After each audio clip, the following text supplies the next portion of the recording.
अब मैं अपनी बात को तूल दिए बगैर, और आप जानते हैं कि हिंदुस्तान के अंदर इस्लाम जो फैला है वह अहलुल्लाह से फैला है, औलिया अल्लाह बुजुर्गान दीन से फैला है।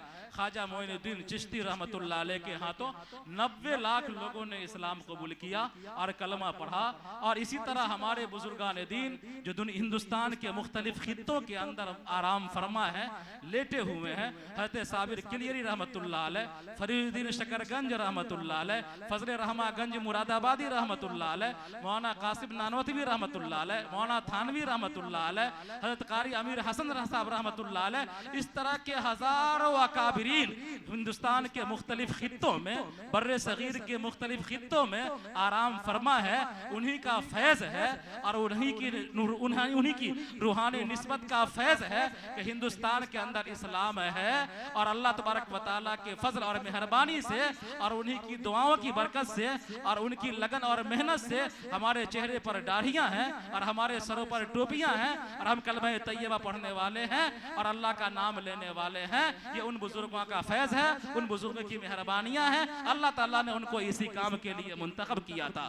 हमारी खुशकिस्मती है कि इस इजलास में जनाब हजरत कारी अमीर हसन साहब रहमतुल्लाह अलैह जो सीवान की मशहूर शख्सियत थे और अल्लाह ताला ने हजारों मखलूक को और हजारों खल्के खुदा को उनके जरिए से तौबा की तौफीक दी और सच्चे पक्के नमाजी बने। आपके उनके खलीफा हजरत मौलाना मोहम्मद वसीम साहब मुजाहिरी दामत बरकातुहुम यहाँ तशरीफ फरमा है। औलिया अल्लाह के सामने, बुजुर्गों के सामने ज्यादा जबान नहीं चलाना चाहिए, अदब के साथ, खामोशी के साथ समात करना चाहिए उनकी बातों को। हम माजरत खा भी हैं कि हजरत काफी देर से यहाँ तशरीफ फरमा है। इंतहाई अदब एहतराम के साथ हम गुजारिश करते हैं कि हजरत वाला अपने मवाइज़ हसना से हम सामईन को मुस्तफीज फरमाए। आ रहे हैं अहले दिल, अहले नजर, अहले यकीन, आ रहे हैं अहले दिल, अहले नजर, अहले यकीन, महफिले दिल में मोहब्बत की जिया लेते हुए जिसके दम से इल्म की शमे फरोजा हैं अभी, उन मुकद्दस हस्तियों का खैर मकदम कीजिए। हजरत मौलाना मुफ्ती वसीम साहब मुजाहिरी दामत बरकातुहुम तशरीफ ला रहे हैं।